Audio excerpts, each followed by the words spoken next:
Olá, pessoal! No Radar da Semana de hoje, vamos falar sobre as empresas negociadas na Bolsa Brasileira.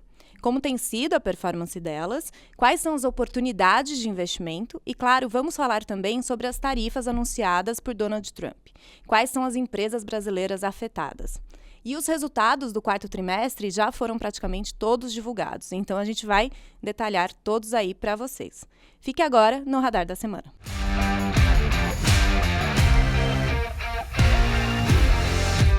E para analisar esse cenário corporativo, está aqui comigo Bruno Henriques, que é analista de ações sênior aqui do Research do BTG. Tudo Olá, bem? Bruno.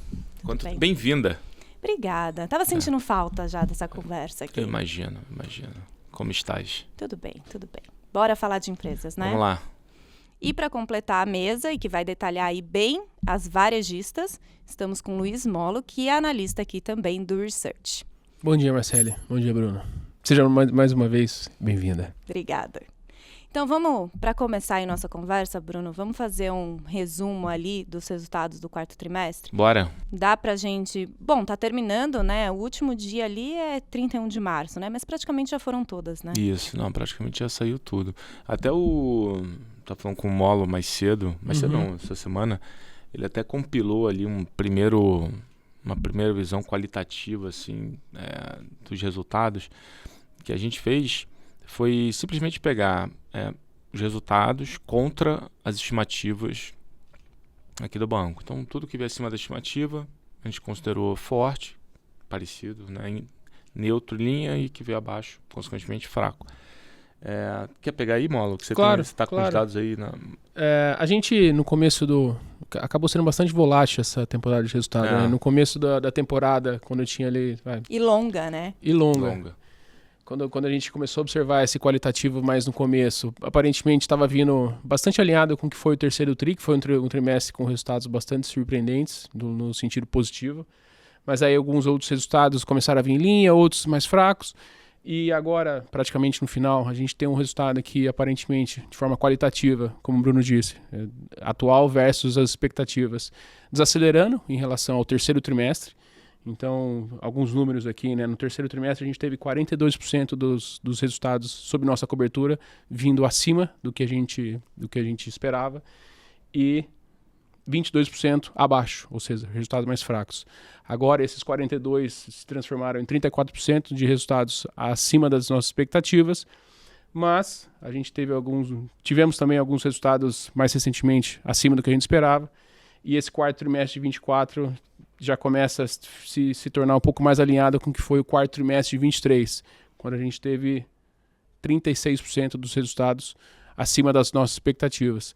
Então, a gente viu um final de ano desacelerando na margem, ali no varejo, e utilities também, alguns resultados abaixo do esperado, principalmente causado por restrições de energia renovável, tanto eólica quanto solar. A gente pode até se aprofundar um pouco mais nisso.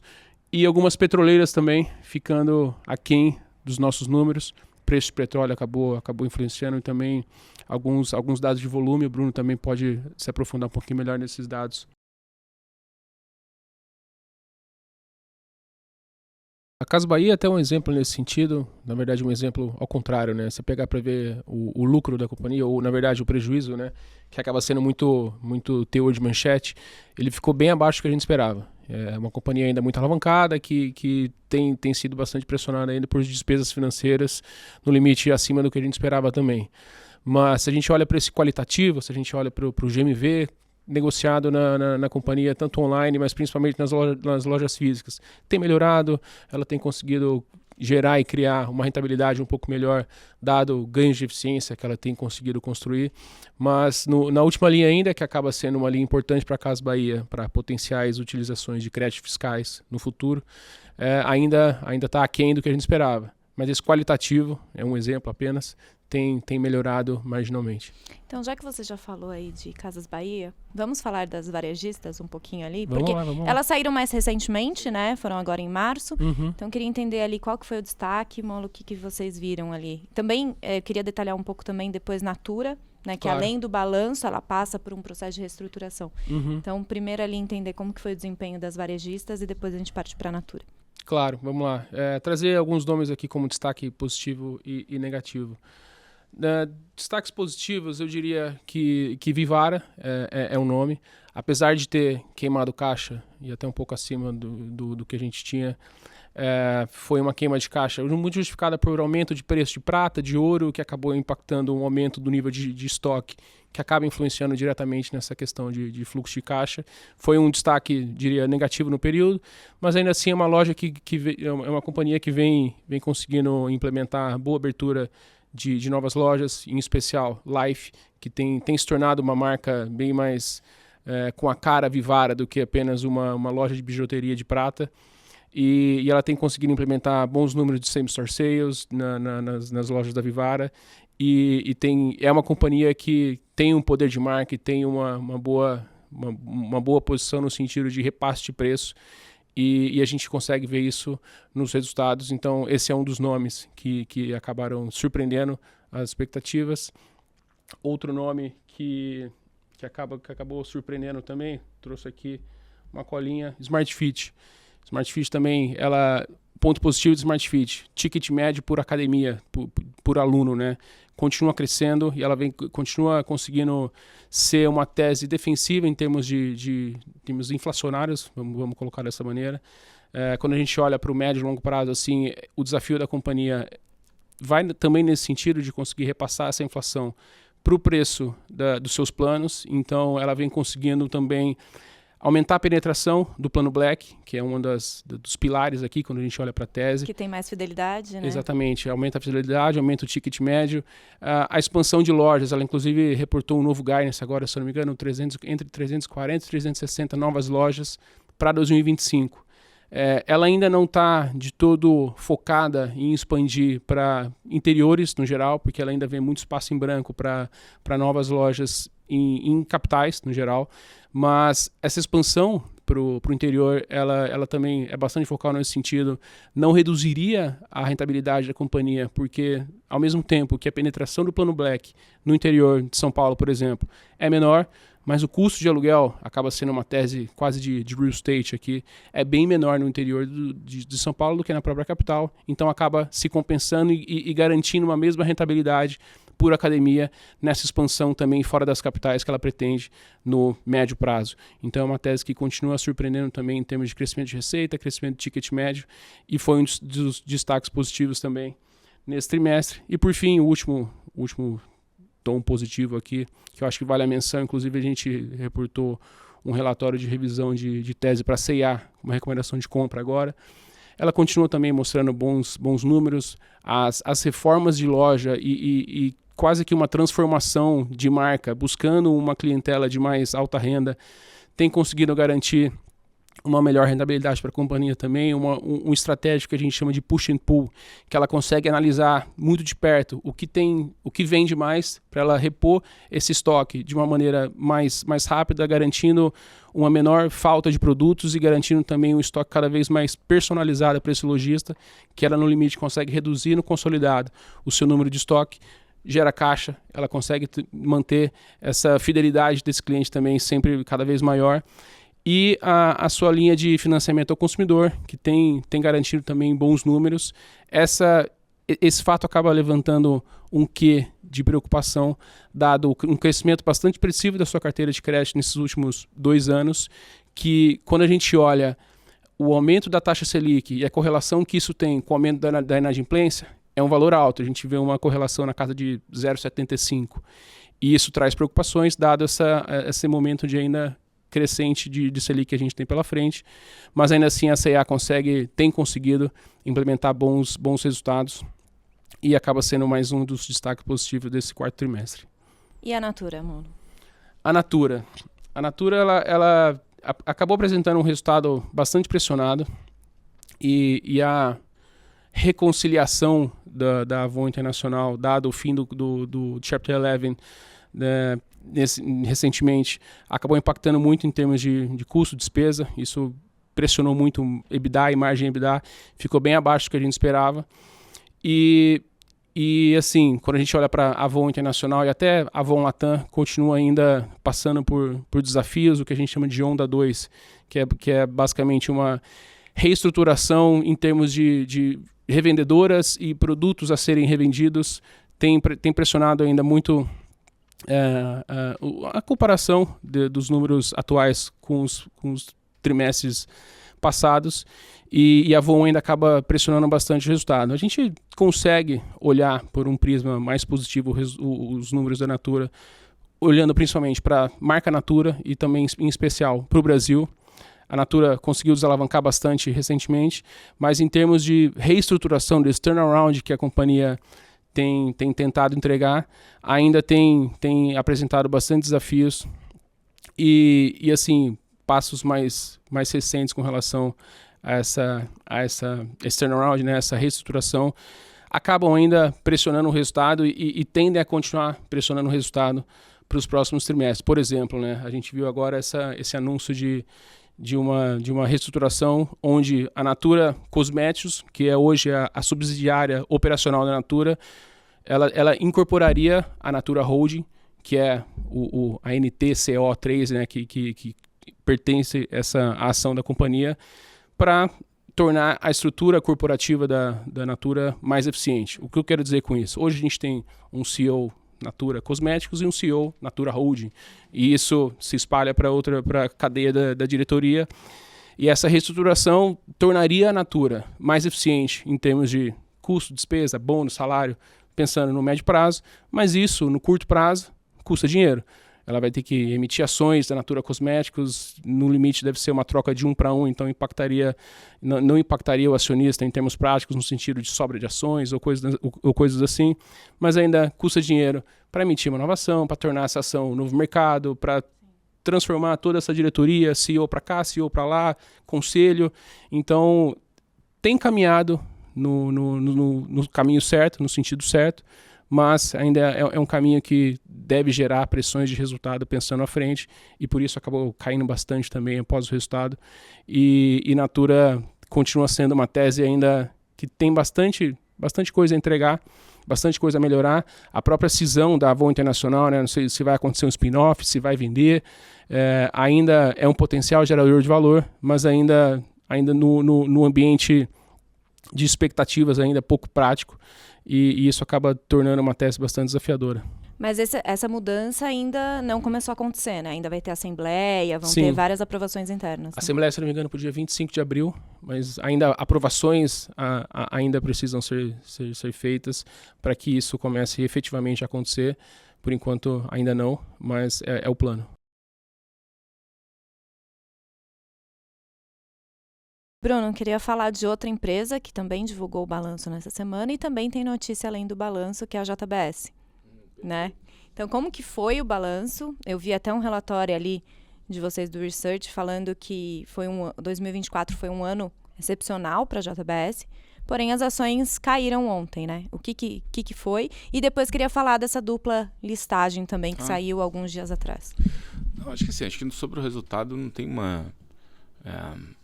realmente assim, não teve alguns ajustes ali que precisavam ser feitos, né? Tem algumas coisas não recorrentes, impactados, enfim, por despesas de litígio, mas enfim, quando você ajusta, tira essas questões não recorrentes, o resultado ele realmente foi muito bom.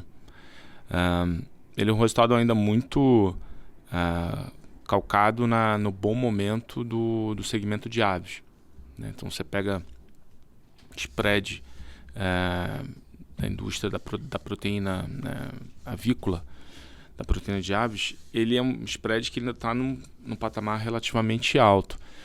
E foi esse segmento que, na verdade, veio, né, trazendo o resultado da JBS nessa crescente. Tanto que você pega o último quarto tri, a alavancagem da JBS usando o EBITDA dos últimos 12 meses, ela sai de 5 vezes para 2,7. Então, assim, desalavancou bem a companhia. Acho que o ponto aqui da realização, acho que o primeiro aqui essas coisas conversam, né? No evento, quando você teve a notícia da listagem, que era algo que o mercado, assim, já escutava e sempre esse tema aí voltava, só que ele agora realmente ele voltou de uma forma bem mais estruturada. O papel raliou, se não estou enganado, 30%, chegou a bater 30% no mês, né? Está mais ou menos por aí. Então, assim, a queda de ontem do resultado, tem um pouco, talvez, realmente você colocar no bolso. Tem uma visão também que é um pouco de, a princípio, consenso de mercado, que esse bom momento do spread de exportação de aves, ele começa a arrefecer. Então você começa a perder um pouco desse momento positivo.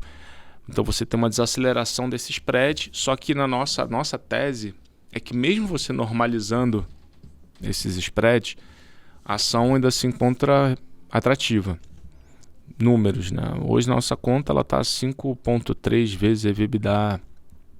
E nesse processo de listagem nos Estados Unidos, não é de uma hora para outra, mas a nossa tese é que você deveria gerar uma redução da diferença entre o múltiplo que a JBS negocia e o múltiplo que as empresas americanas negociam. Então a Tyson negocia 8 vezes, a JBS negocia 5,3. Poderia ter algum desconto? Poderia, porque a Tyson tem muito mais linha de produto processado, alimento processado, do que a JBS. A JBS é mais in natura do que a Tyson. Então aqui tem entre aspas, tem um caminho a percorrer pela JBS que a gente acha que vai ser, provavelmente isso que vai acontecer. Lixo lá fora e ao longo do tempo, a gente acha que a JBS ela vai começar a buscar aumentar a participação de processado dentro da geração de EBITDA, enfim, de receita total, e tentar fechar o máximo possível desse múltiplo. Então, eu acho que é uma mescla das discussões. O resultado dele foi bom, anunciou mais dividendo, gerou caixa, desalavancou, a dinâmica é boa, mas você sabe, por outro lado, que essa dinâmica de spread, como eu falei antes, está arrefecendo, tira um pouco de momento da discussão, e você volta todos os olhos para os próximos passos da listagem. E até você falou isso de que ontem caiu, hoje ela está subindo, enquanto a gente grava na quinta-feira de manhã, ela já está subindo quase 3%. Então está praticamente voltando para o mesmo lugar pós-listagem ali, né? E aí você tem essa data tentativa ali, que é agosto, né, que você pode trazer, enfim, até lá novas notícias relacionadas à questão da listagem. E aí, realmente, sim, o evento listagem, como é que você decompõe uma possível, né, uma expansão de múltiplo derivada da listagem nos Estados Unidos? E isso que eu ia te perguntar, só uma dúvida, claro. Antes. Essa proposta deixa de ter ações negociadas no Brasil e passa a ter só em Nova York, ou vai ter nas duas? Isso que eu fiquei você vai ter BDR. Entendi. Então, você lista lá, tem BDR aqui. Mas, enfim, o que é eventualmente, o que seria a cabeça assim, do mercado, né? O primeiro ponto é quando você lista nos Estados Unidos, você tem outras camadas, né, em termos de governança para você perseguir. Isso poderia trazer de volta investidores que, enfim, hoje não detêm JBS nas carteiras. Você pode trazer para o radar um novo bolso, né, de investidores lá fora. Aumenta a liquidez também, então essa é outra discussão. Então ela se torna elegível para entrar, eventualmente, de como vai negociar, mas se torna elegível para entrar em índices globais. E aí se torna um comparável mais nítido, como eu falei antes, com as empresas lá fora. E o mercado, de novo, ele tem essa visibilidade maior para poder arbitrar esse múltiplo. Então, você tem alguns fatores aqui que realmente, quando a gente olha, você, poxa, tem uma probabilidade não desprezível de você, ao longo do tempo, ir reduzindo essa diferença. Quando a gente fez um pouco dessa decomposição, papel andou 30, a gente achava, nossa conta, o papel poderia dobrar, né, digo assim, nesse fechamento de múltiplo, você poderia ter ali uma valorização potencial de 100%. Andou 30. Então, estou aqui sendo um pouco, né, mais, entre aspas, rasteiro na discussão, mas talvez você tenha aí, ao longo do tempo, seus 60%, 70% na mesa num evento de listagem. Mas, de novo, esse segundo passo não deveria ser rápido, né? É um processo, né? São camadas que você vai endereçando aqui.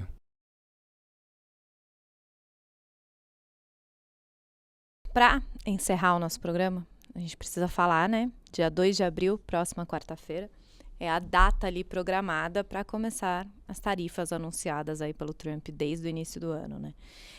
Lembro da tarifa sobre o aço e alumínio, e na quarta-feira ele anunciou ali a tarifa de 25% sobre automóveis que não são produzidos nos Estados Unidos.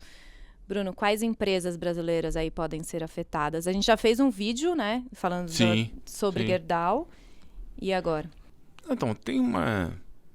É que assim, quando a gente pensa na discussão de tarifa, aí o impacto para o Brasil ele não é tão evidente assim. A gente falou, debater um pouco sobre isso, né?